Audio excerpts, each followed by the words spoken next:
and as you would all attest to, especially the men, it is due to the blessing and holiness of our wives that we're able to manage our homes, and especially 4 boys. We're really lucky to have the wives that we have, and as you progress in marriage, you'll realise that more and more and more. So God bless you, our wives. In fact, I'm very upset today that Teresa couldn't come. Teresa feels very nervous speaking in front of anybody, even friends that she knows. But also she had an added excuse today that the kids were heading into GCSEs and she needed to study with them to get them working. I'll use that, but as you will attest to, some of us are more comfortable speaking sometimes nonsense than the ones that have the real ability to speak from experience, like my wife, but anyway, she can't be with me. So apologies for that. So, been asked today to speak about friendship. And friendship in marriage has got 3 different parts. But I'd first like to read out this verse from Hebrews 10 that some of you have memorized by heart. But let's, Ray, could you put on your mic and read it out for us, please?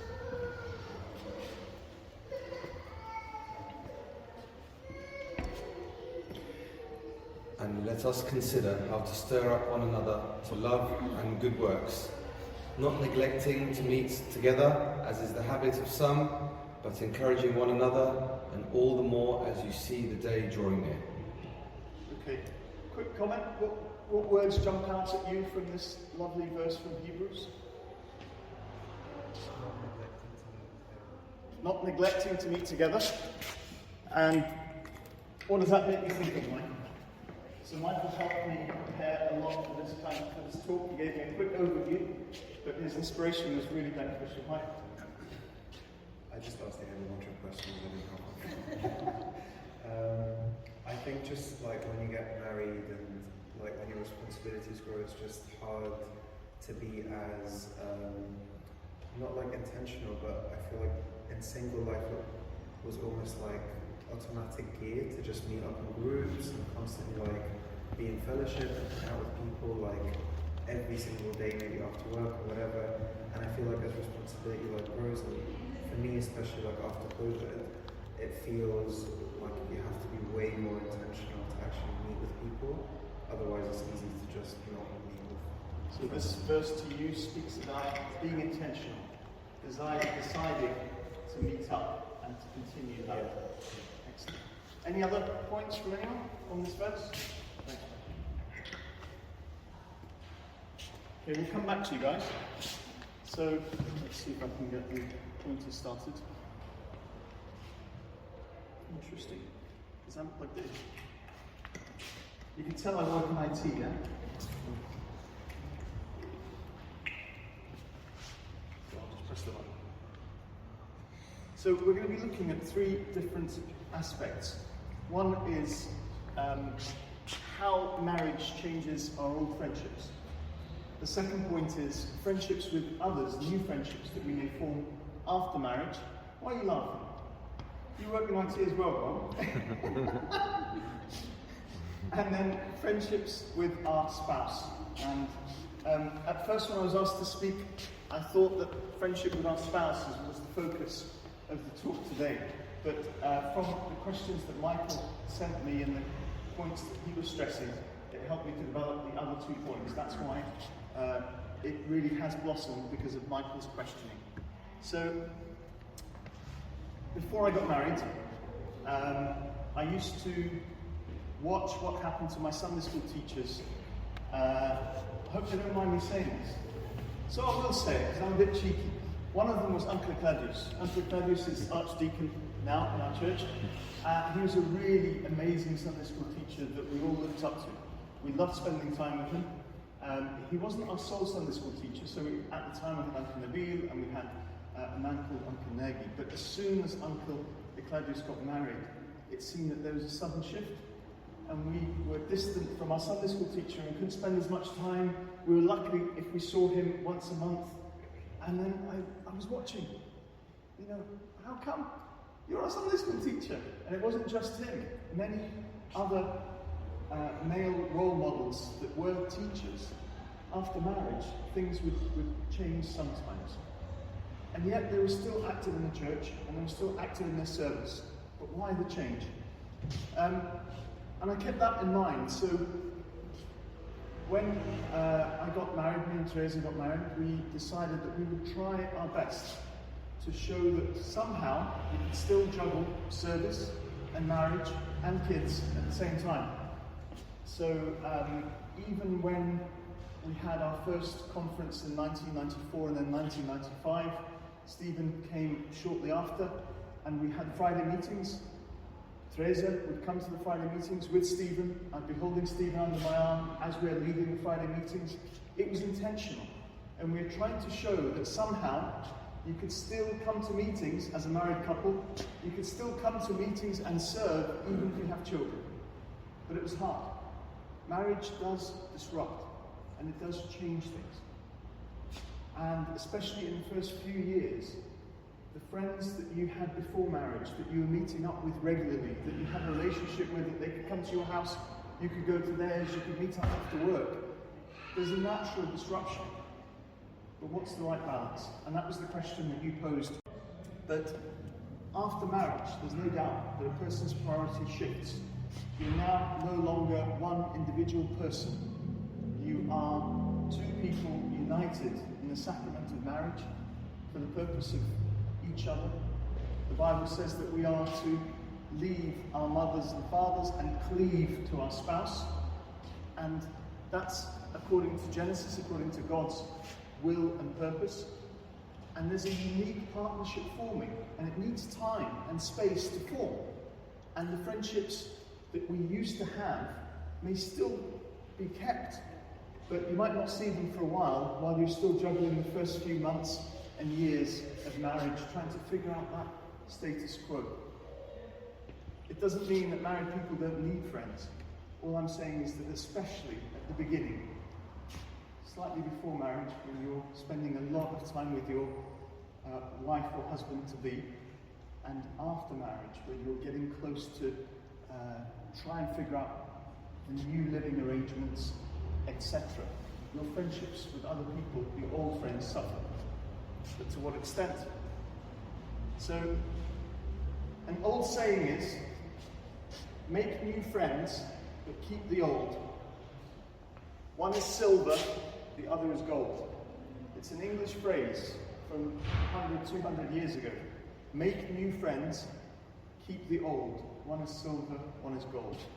What do you guys think of that? Any thoughts?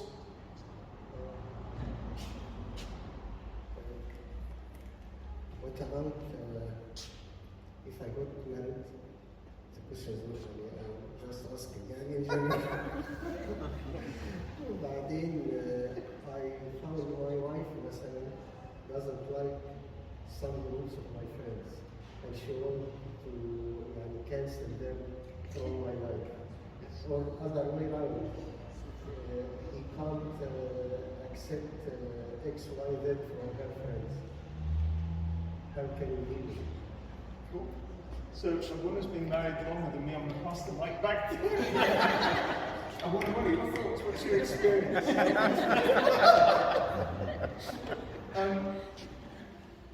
Sometimes you do get into a tricky situation. Especially in the first few years, the friends that we have, especially the single friends that we have, and especially if they were from the opposite sex, there is still a respect and a way to work. Now that you're married, you can't spend time with one of your friends who is of the opposite sex that you used to spend time with, because you need to show that now there is a separation, there's a distance.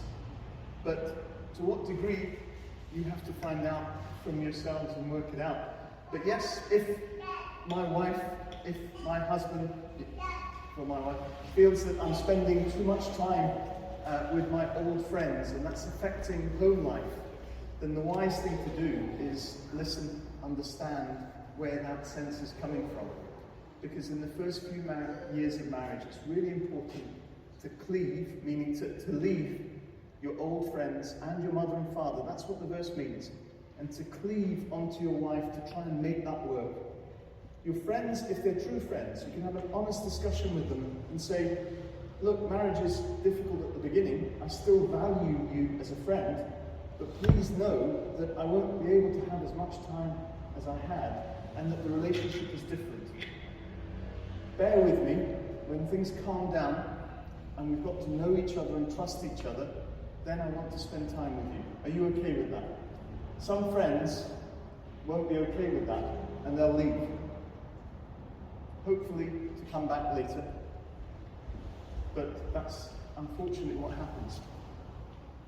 What do you think of that honest approach? Has anyone tried to say that to their friends that they used to have before marriage? And how has that gone down? Anyone have to say to their friends, you know, we used to meet every day after work for... Yeah, I'm expecting an answer, maybe from the girls who are more courageous than the men. Any thoughts? Rob? Have the explicit conversation, because I think single friends expect it generally. I think that's what I found with my single friends. They kind of expected me to not. Do you find that they expect it and dread it? Yes. So there was one particular experience where in the marriage ceremony, one of my close friends and one of my wife's close friends was teary-eyed. I spoke to them after, and Teresa spoke to her one after, and they weren't crying because of the emotional, importance of the marriage. They were crying because they were losing a friend, and they realised that that was going to happen, and that they were going to be more lonely. Do your friends dread it and feel that, alas, they've lost a friend for life?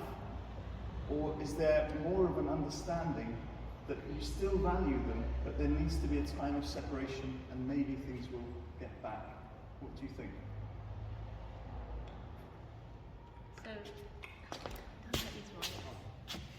So for me, I was almost like one of the first in our friendship group to get married. I think that's where you would experience it more, because if you're the first one to get married in your friendship group, not a lot of people are going to get that. But we weren't the first to get married in our friendship group as well. But the way we just dealt with it, I think Mark was very open with letting me go out and see friends, because he understood that I needed time with my friends as well.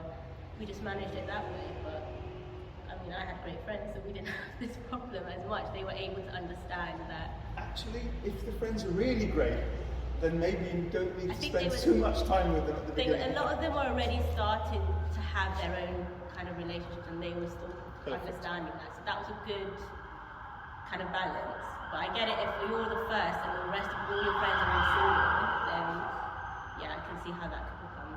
Absolutely. Mark, your thoughts? Well, I can't say that. Thank you. Now, back to your point, actually, I've had some time to dwell on that. Because with the, make new friends, but keep the old. I think now more and more, I think we're 5 years, 6 years married.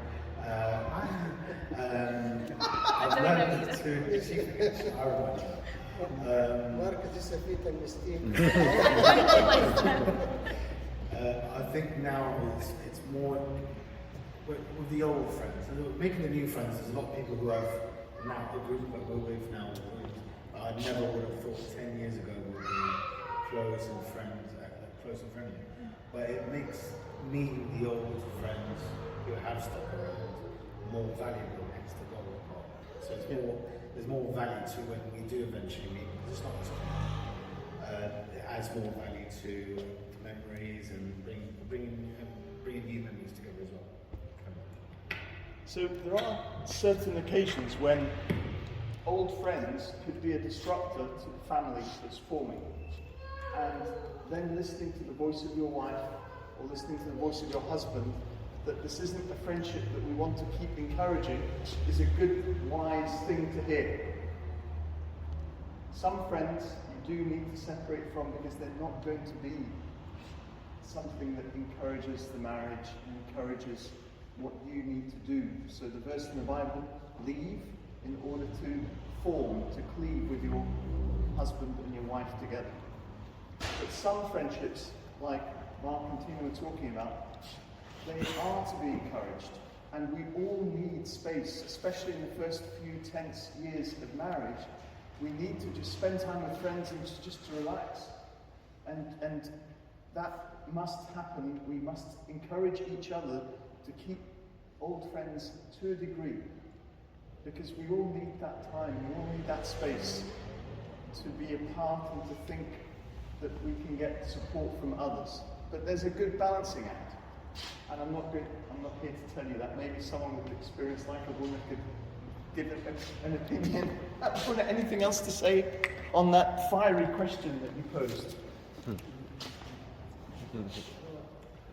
What I want to say, beside what they have said, which is completely right, but I think we have to realize that there is something called friendship, and we have to keep a space for each one another, to keep this friendship in a reasonable way. I'm not saying to spend the time like before, if they are used to spend every day together or whatever, in a reasonable way, but we have to keep in mind that this friendship, we shouldn't cancel it.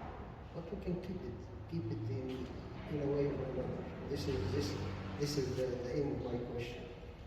Because every one of you, of course, has a lot of friends whom very close to his heart or to her heart.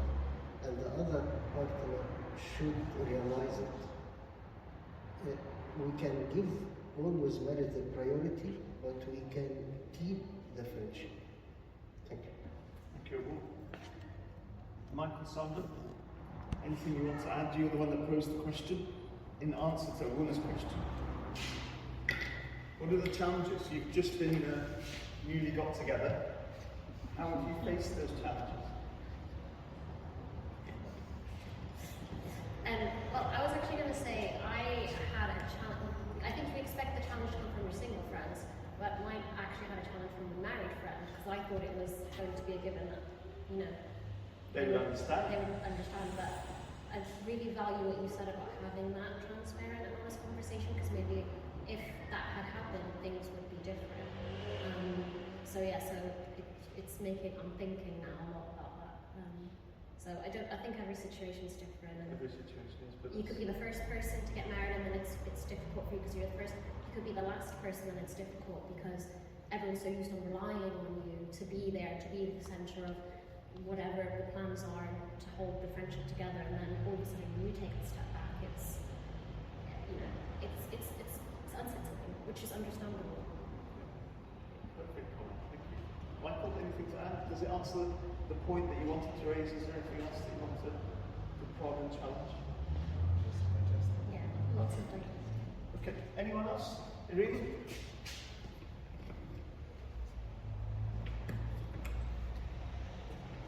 I think it's important to know that when I get married to my husband, I'm married to his friends as well. So it's not fair for me.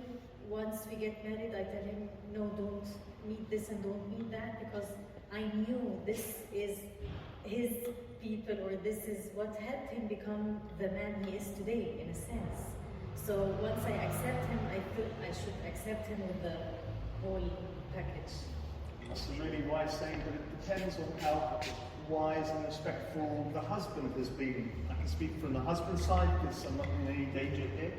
That as husbands, we need to be careful that we recognize, respect and love the fact that we need to cleave to our wives, to a new home, and not to overstep the mark and endanger the new bond that God is forming in our homes. In the next slide, we go on to forming new friendships. Anyone want to still talk about current old friends before marriage? Any comments to be made there? I think it's that you suddenly have a finite time. Yes. And you have your husband to be priority, and then there's also service, and there's also friendship. Work. You and come back work tired. friendship. And just having that quality time with friends. And even like a phone call, you take a long time out of the evening. So it's also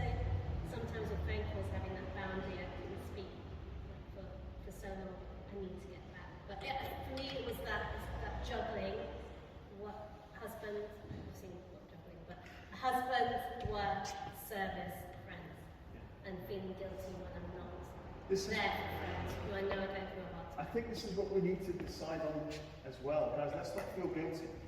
Life is only 24 hours. Sonia stated it brilliantly now, that there's only so much you can do. And the first few years of marriage are hard. The next few years are harder. And it doesn't get easier when you have more and more kids and more responsibilities.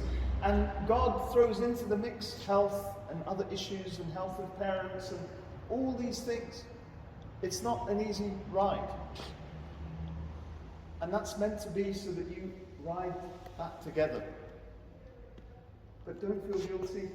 And that's something that I think myself and Teresa have agreed, that we won't feel guilty. We'll try and see, well, what is God trying to do? How are we supposed to improve?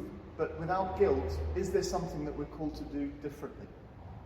Guilt is a difficult thing, so be careful with guilt. Any other comments on that? Tina? Just to add, like, the mum guilt as well, because a lot of mums feel that they can't go out and meet their friends because that means they're leaving their children for whatever, how many hours. And I just wanted to add that because I think it gets, like you said, it gets even harder when you have children and then you want to work and go out and do service and all of it. So it's just adding the mum guilt part as well. Yep, the mum guilt is real, true, and at that point, again, husbands recognise that you could reach out to your wife and say, look, when was the last time you spent time with, why don't I take the children just for this evening, once a week, once every 2 weeks, once a month, and then you can go out. It really is beneficial. Your wife comes home a lot fresher, a lot happier. Happy wife, happy home. So, husbands, when I say those things, don't giggle. It makes it more difficult for what I'm trying to say. So, moving on. What about new friendships? So, today is the day that we remember the birth of the church. The Holy Spirit working to form church. And the thing about church is that God formed church for a special purpose. In fact, I'll go to my next slide. We'll come back to what we're talking about, and it is linked. What is church? Any thoughts? What does church mean to you, to me? What's it all about? Today, Pentecost, the birth of the church. What does church mean? Thoughts? Just shout out. Environment. Us? Surroundings. Surroundings? Sorry, Vanessa? Yeah, go for it. Koinonia. What does it mean? It means unity in the form of a group. Can I be united by myself? Very difficult. Life? Yeah. What else? What does church mean?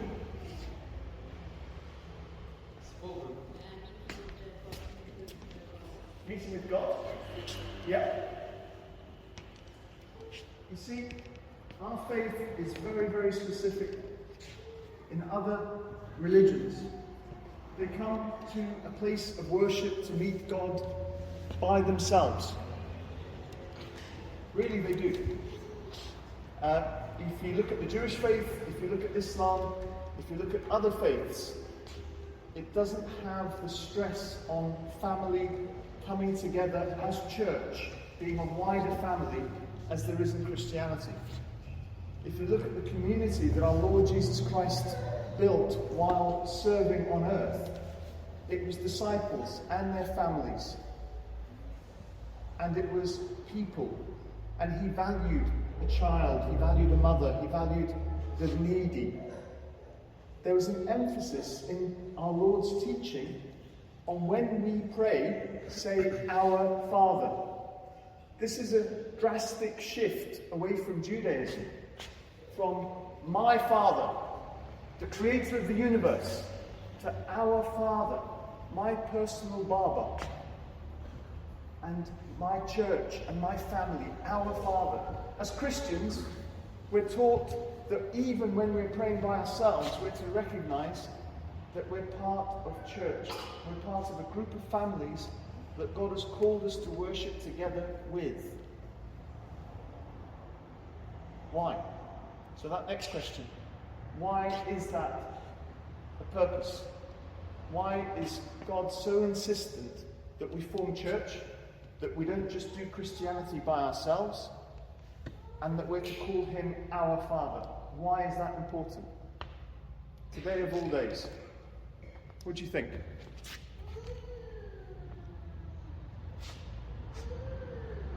You all know and you want to, yep, different. When you get married, you are getting married to the daughter of Christ, the wife is getting married to the son of Christ, so the unity between both of us is the Christ. And Christ is in our midst, absolutely. Any other comments? Thank you.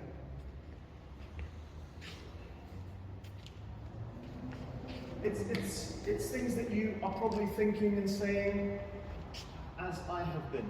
Christ doesn't call us to be individuals. He doesn't call us even to be married by ourselves. He calls us into community. He calls us to be united with each other, to support each other. Remember that verse from Hebrews 10 that we saw at the beginning. Let us not give up meeting together as some are in the habit of doing. That was the verse. We're encouraged to meet together, to form church. Why? Because church is a vision that God has that points people to how heaven will be like when they see his church.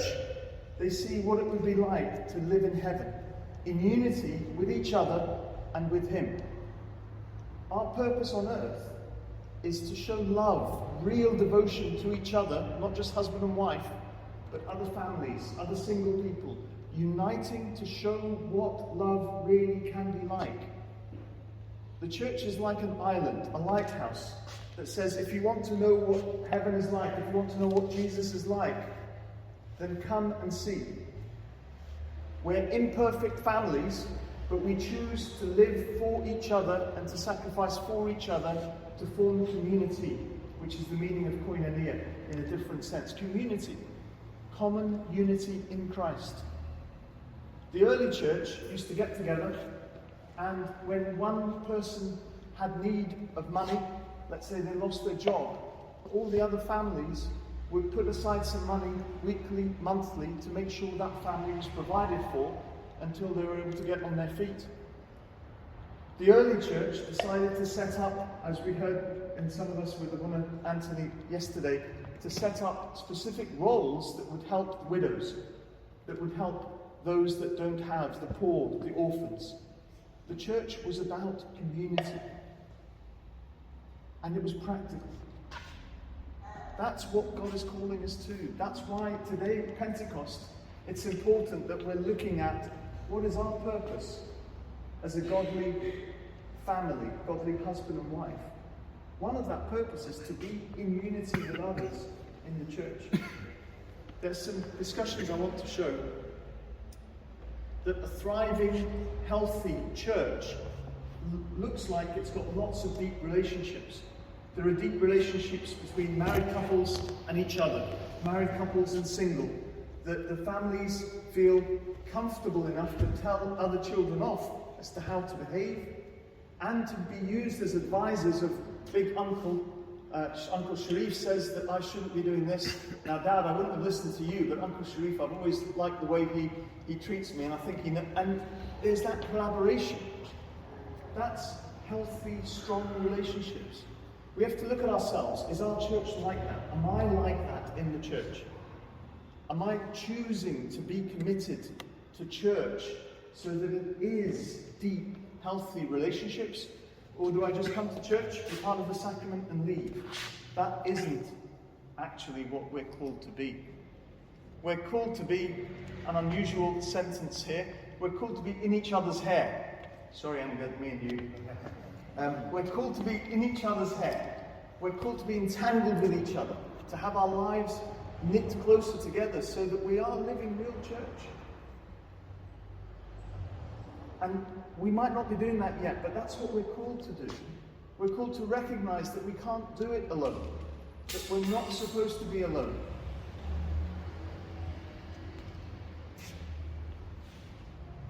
For the body does not consist of one member, but of many, so Paul says. The Bible is full of many directions. That one that we saw in Hebrews is one, not neglecting to meet together, as is the habit of some, but to meet in order to encourage one another, to build each other up, to give a good message here and there. What else? Have you ever thought that your marriage, our marriages, could help establish someone who is not married yet? I remember in the early days when I was single, I used to be part of a Christian community as well as my church, and I used to get invited to family dinners. And it was amazing to sit as a single man and experience life. A proper family dinner that goes sometimes disastrously, and one's cooking, one's trying to put the food on the table, one child is throwing things at the wall.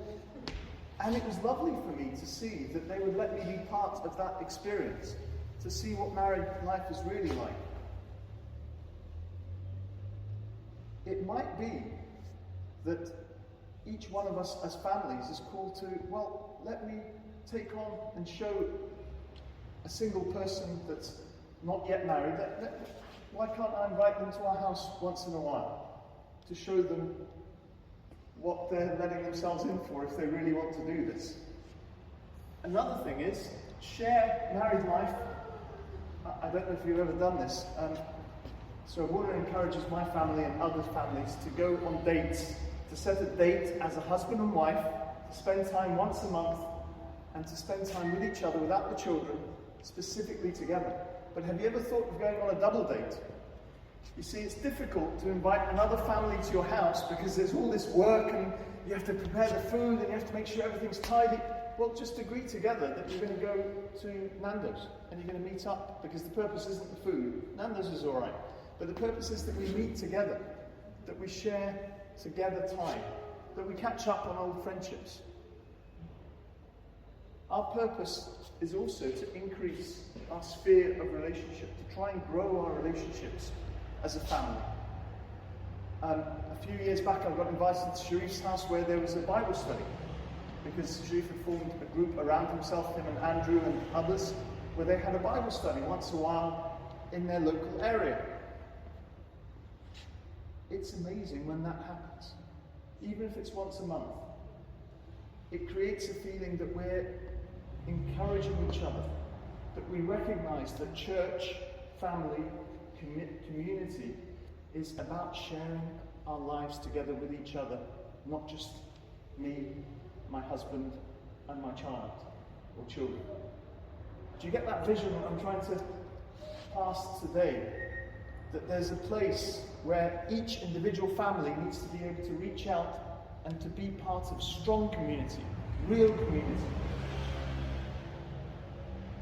Encourage others that are finding it difficult. Any thoughts on that?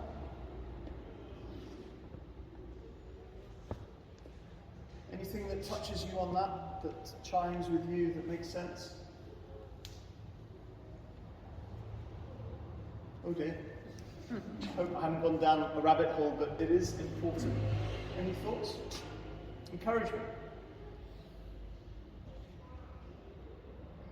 I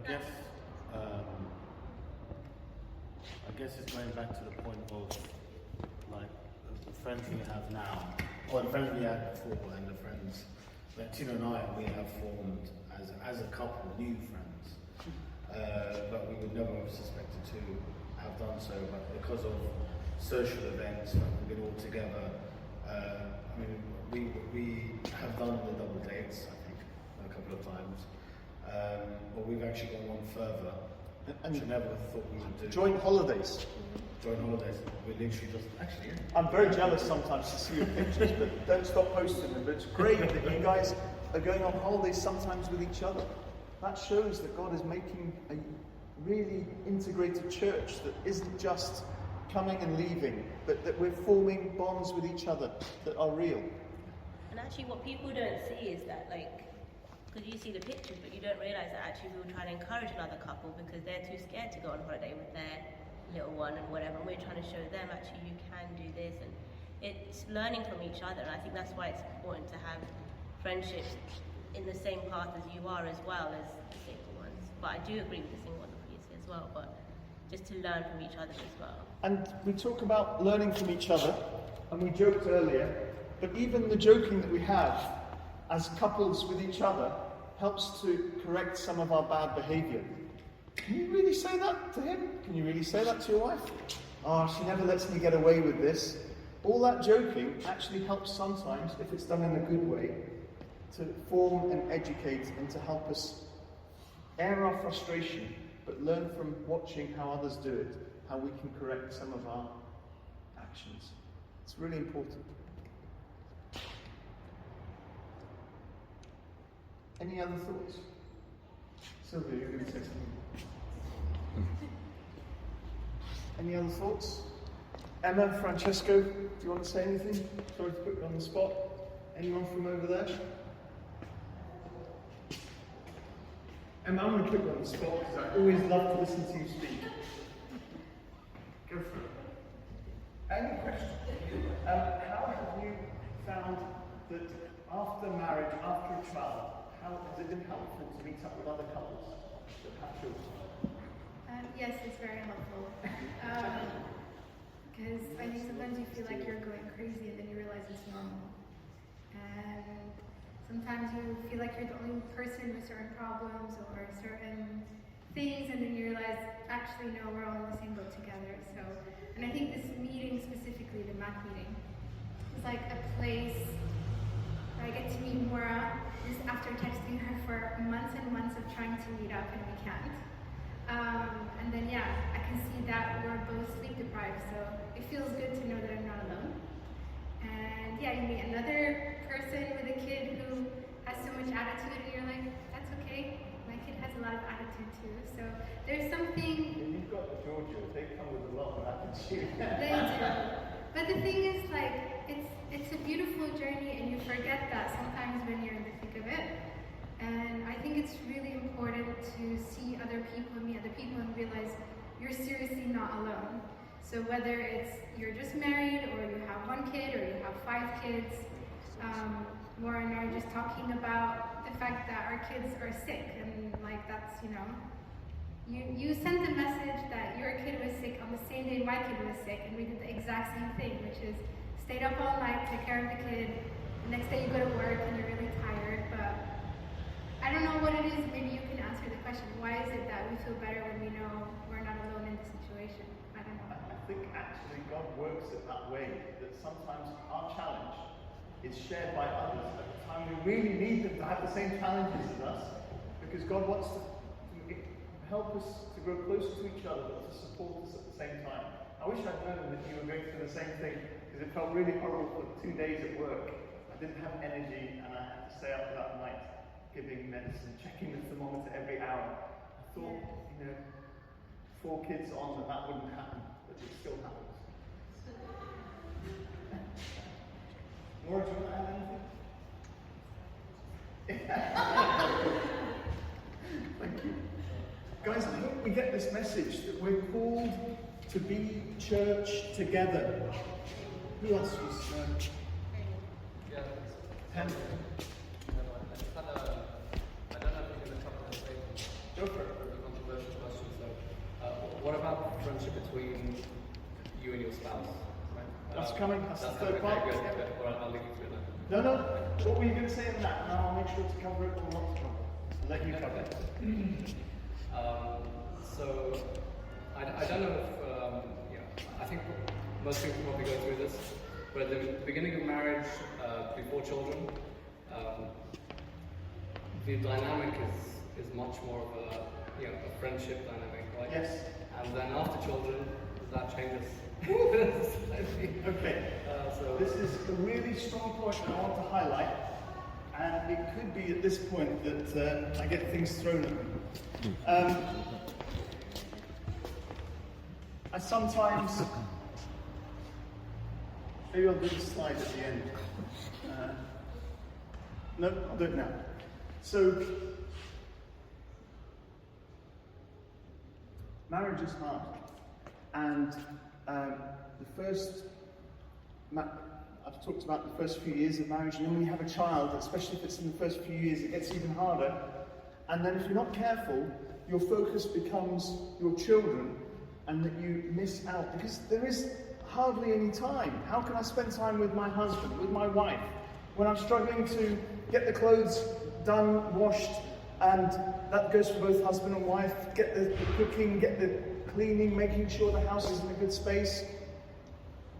Tired after that, still have to go to work, and then we're supposed to spend time with each other. I don't want to spend time with him. I don't want to spend time with her. I want to say that this is hard. Really, one of the best lessons that we got from Abuna Mass as well is that you have to make time for each other. Guys, your relationship, husband and wife, is the one relationship that God says, leave your mother and father and cleave to your husband, cleave to your spouse. Our kids are going to grow up and they're going to leave and form their own families.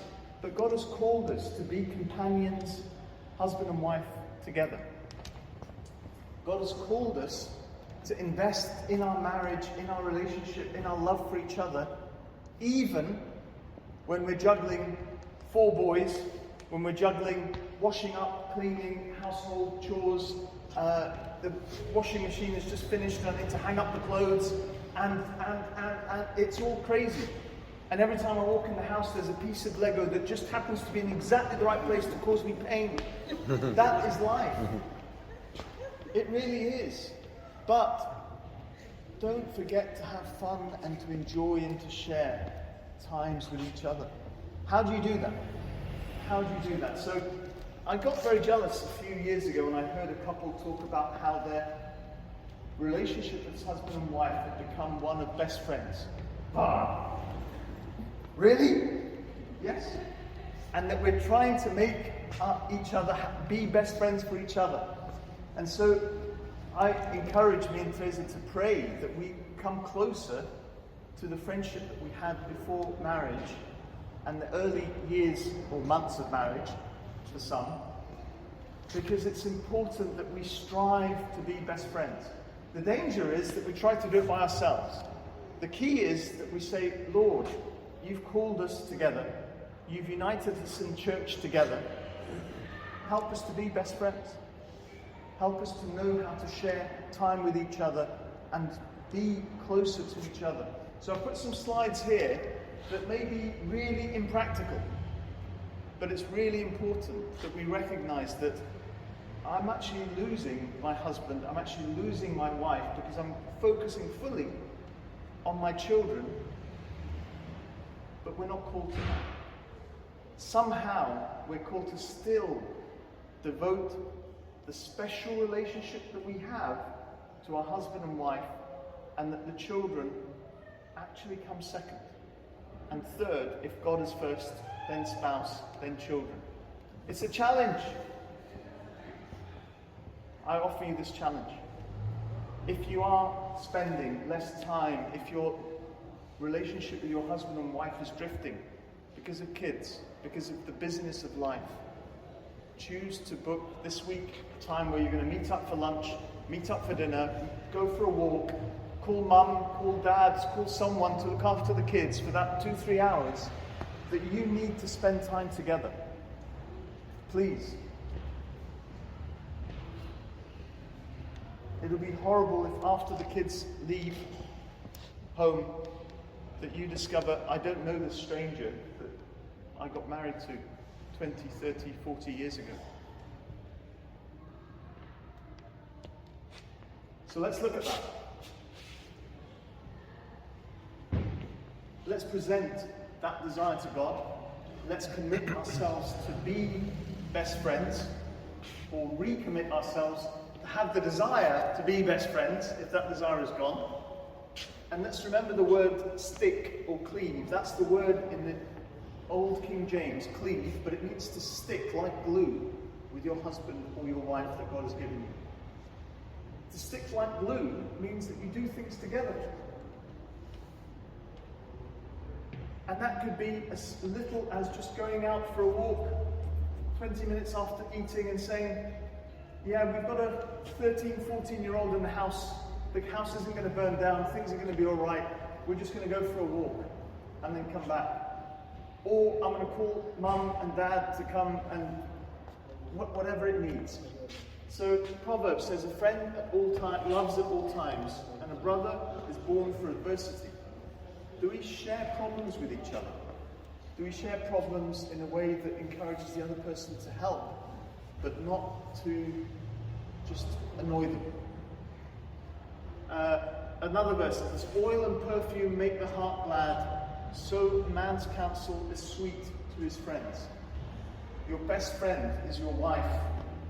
Do you give her sweet-smelling counsel, or do you tell her off for moaning about this, that, and the other?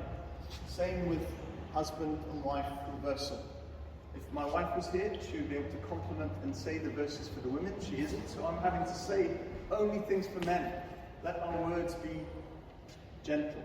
Let our words be comfortable. Let our words be loving. Let's understand the pressure that our lovely wives are under, and let us try to help them in adversity. So, a friend is born for adversity. When things get hard, that's when we're asked to be closer as husband and wife.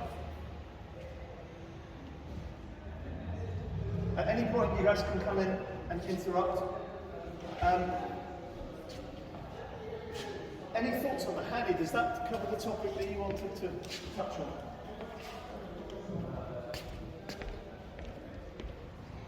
So definitely in terms of the principle and philosophy of it, but in terms of the practicality, it's still tough. Right? So yep.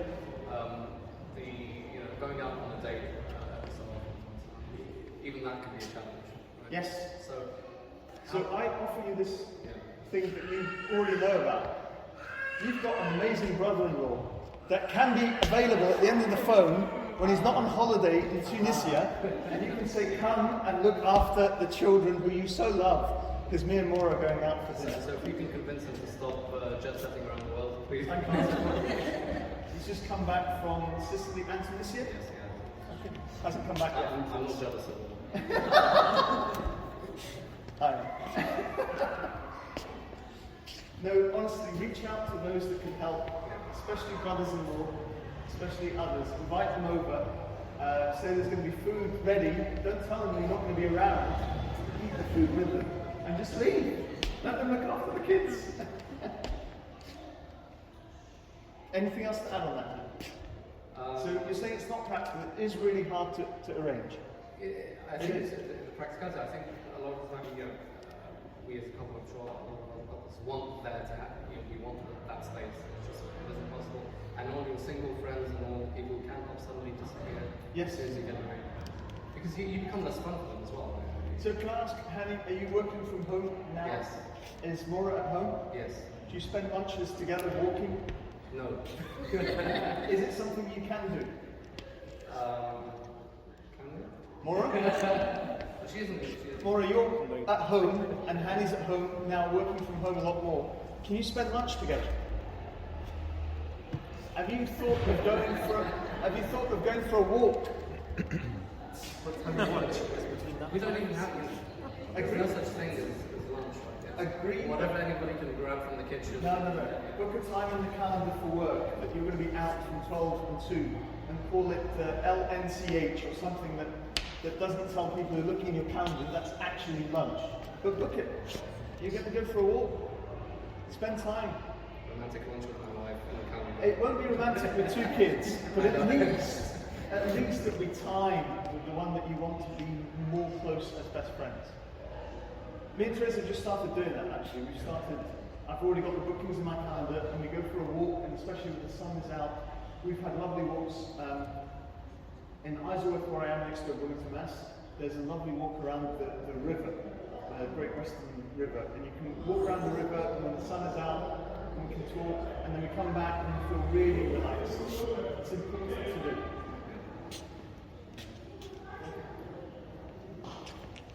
I think one of the things as well is, since we have a lot of chores to do, we might as well do it together. And like I mean, and the spaces here is too tight, so you have the washing machine beside the dishwasher anyways, beside the living room, beside everything. So we might as well just do it together. While I'm folding, he's doing something else. So it's like, I can't be with you because I have things to do. So okay, let's do it together. I'll chop this while you cut this, while you wash this. So at least doing the chores together is kind of a... Yep, I'm embarrassing myself here, and I'll embarrass other men maybe. Guys, decide that if one is cooked, the other person has to do the washing and the drying. If you've got a dishwasher, you have to fill the dishwasher. And then when you've got older kids, you'll try and convince them to fill the dishwasher, but it never happens. But if one is cooked, the other dries, the other does the washing. If there is washing to be hung up, and it needs to be hung up, don't just listen to this washing machine going beep, beep, beep. If you hear it going beep, beep, beep, if you're frustrated with it going beep, beep, beep, take the clothes out and you hang them. Vanessa.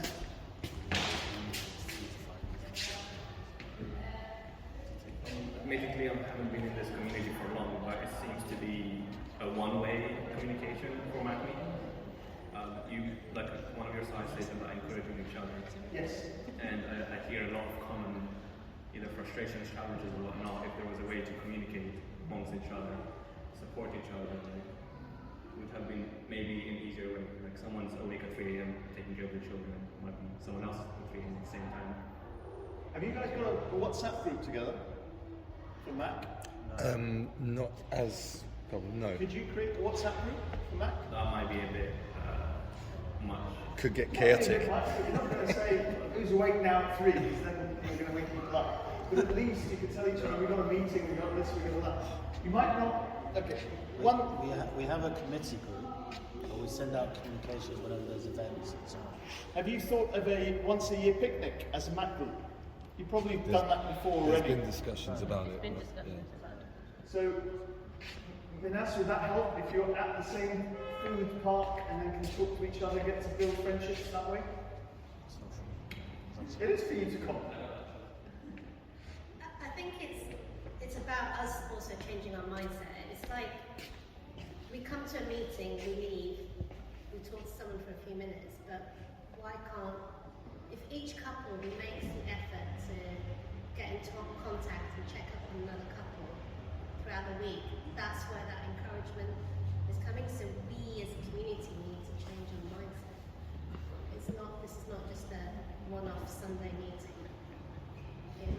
It needs a bit more commitment to each other. So yeah, we need to be doing that. So, put your hands up if you live in West London.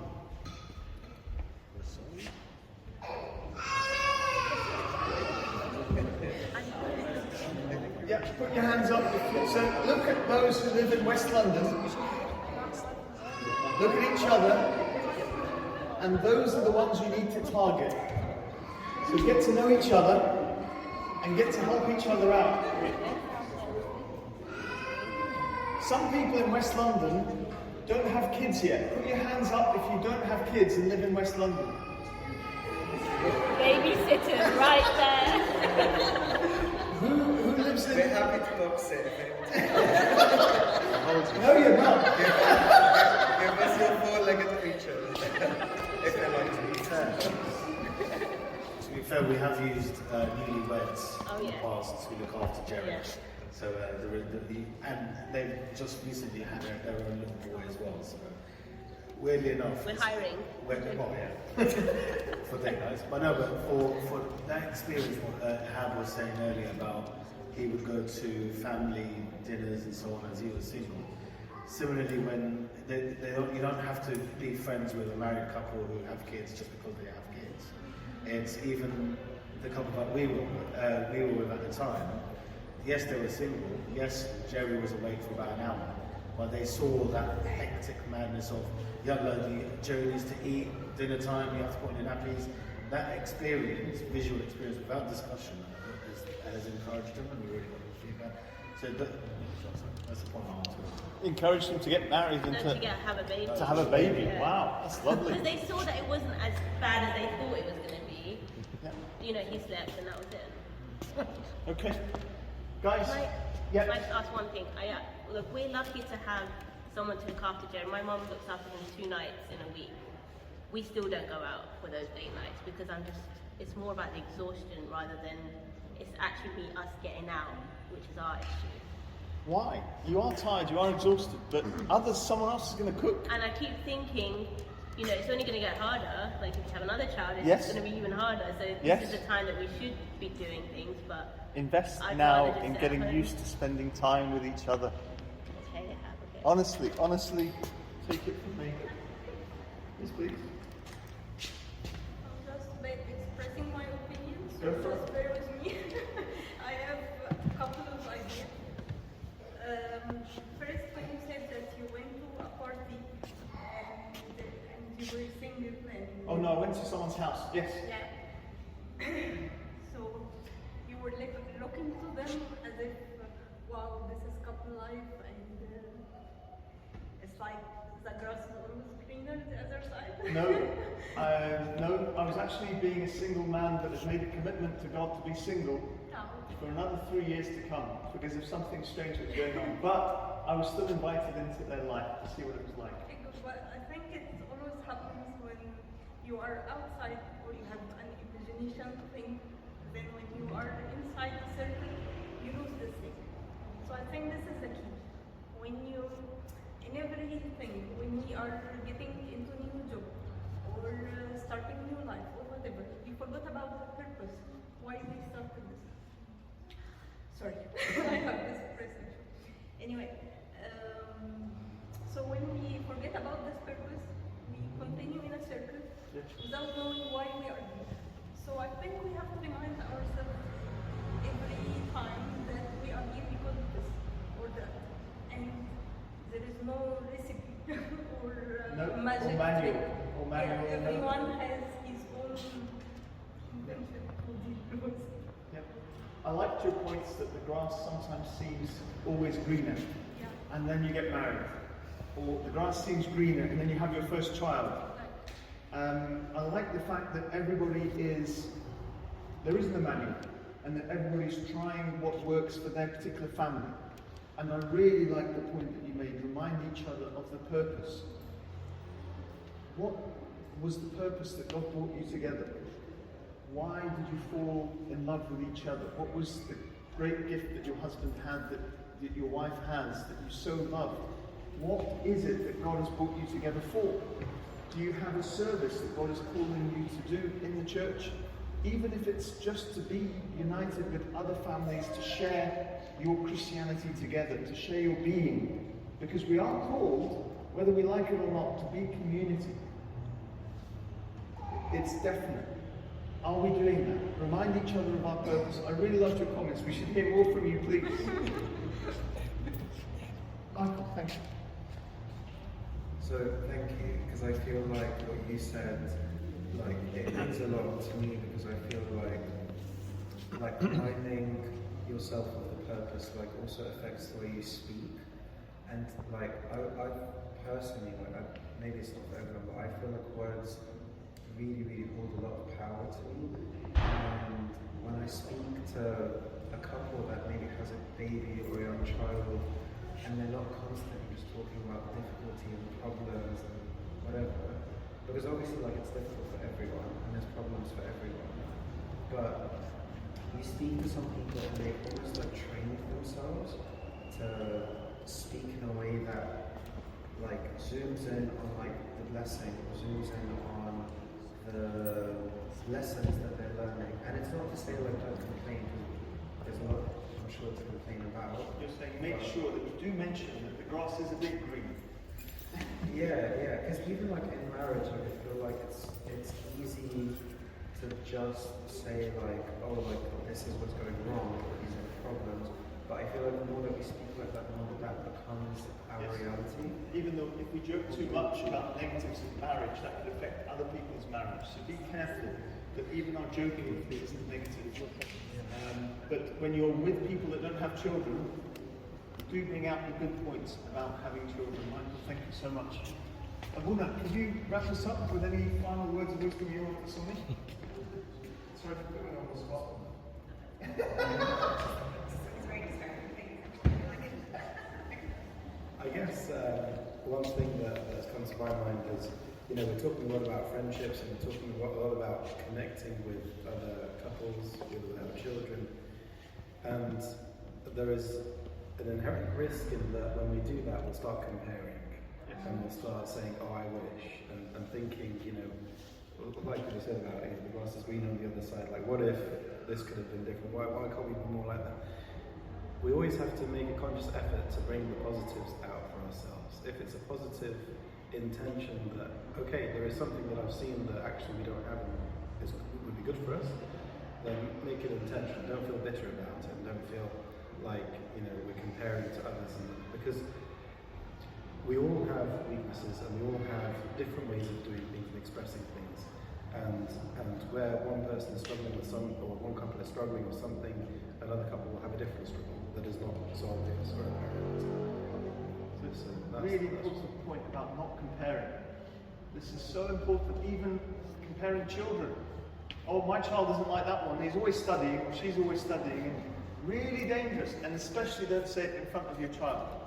Because psychology has shown that child will grow up hating that other child that their mother or father has compared them to. Comparing is a big danger sign. Please don't do it as well. And we've all got our own struggles, as I've always said. Abuna, can you wrap us up with a prayer or any final comments you think we missed or anything we need to?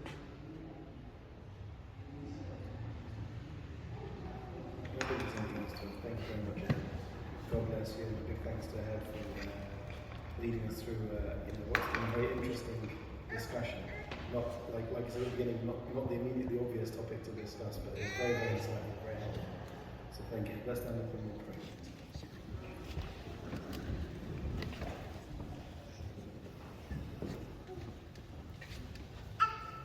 In the name of the Father, and the Son, and the Holy Spirit, one God, amen. Heavenly Father, we thank you for this really great and important reminder that we should have you as our number one priority in everything that we do, particularly in our relationships and our marriages. That you are first and foremost. And it's only when we become friends, best friends with you, that we can become best friends with our spouse and our children and even the families that are around us. Give us, Lord, this strength through the power of your Holy Spirit. Work inside our hearts, work and amongst this wonderful community and this fellowship that we will have. Bring us closer together, Lord. And as we come closer together, bring us closer to you always. Help us, Lord, with all the individual struggles that we have. Give us, Lord, strength to commit to each other and to commit to you more with each passing day. Through the intercessions of Saint Mary and Saint Mark, all the saints, hear us as we pray thankfully. Our Father, who art in heaven, hallowed be thy name.